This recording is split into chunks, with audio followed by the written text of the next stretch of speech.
Voter তালিকা সংশোধনী প্রক্রিয়া চলাকালীন কুলটির নিষিদ্ধ পল্লীতে বহু ভোটারদের নিখোঁজ হয়ে যাওয়া নিয়ে রাজনৈতিক মহলে তীব্র উত্তেজনার সৃষ্টি হয়েছে। স্থানীয় বিজেপি নেতৃত্বের অভিযোগ, এই এলাকায় তালিকাভুক্ত প্রায় 84 জন ভোটারকে বুথ লেভেল এজেন্টরা খুঁজে পাচ্ছেন না। বিজেপি নেতারা সরাসরি তৃণমূল কংগ্রেসের দিকে অভিযোগের আঙুল তুলেছেন। তাদের দাবি, কুলটি এলাকায় নিজেদের ভোট বাড়াতে তৃণমূল নেতারা কাগজ কলম দিয়ে এই ভুয়ো ভোটারদের জন্ম দিয়েছিলেন। वो लोग घर गए थे, 4-5 मरतबा घर गए, फील्ड में गए, वो है ही नहीं। वो लोग घर उन लोग का बोल के है ही नहीं, वहाँ दूसरा भाड़ेदार आ गया। पहले किराए में रहता रहा, वहाँ आया तो दूसरा किराएदार है।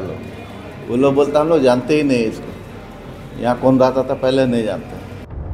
এসআইআর প্রক্রিয়ায় এই ভূত ভোটাররা ধরা পড়ে যাওয়ায় তৃণমূল এখন এর বিরোধিতা করছে।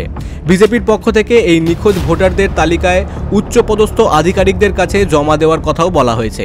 অন্যদিকে তৃণমূল এই অভিযোগ অস্বীকার করেছে। তাদের দাবি, কোনো বুথেই 100% ভোটারকে খুঁজে পাওয়া সম্ভব নয়। অনেকে বিয়ে করে অন্যত্র চলে যাওয়া বা মারা যাওয়া, 25 থেকে 40 জন ভোটার নিখোঁজ হওয়া স্বাভাবিক ঘটনা। তৃণমূলের বক্তব্য, এসআইআর নিয়ে আতঙ্কিত হওয়ার কিছু নেই এবং যাদের ভোটার কার্ড রয়েছে তারা ফর্ম ফিল আপ করতে পারেন।